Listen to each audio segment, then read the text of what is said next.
আর একটা কথা কয়া যায়, আপনার পা গুলো আছে না, আমার দিকে দেন, আমার জিহ্বা দিয়া আপনার পায়ের ময়লা পরিষ্কার করে দিব। বিনিময়ে একটা দাবি আছে, জীবনে কোনোদিন মা বাপরে কষ্ট দিতে পারবেন না।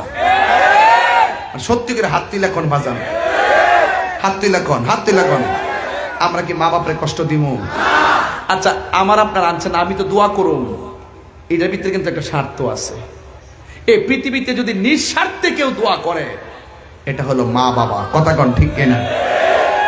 নিঃস্বার্থে ভালোবাসে শুধু আমার মা, ববে যার তুলনা নাই।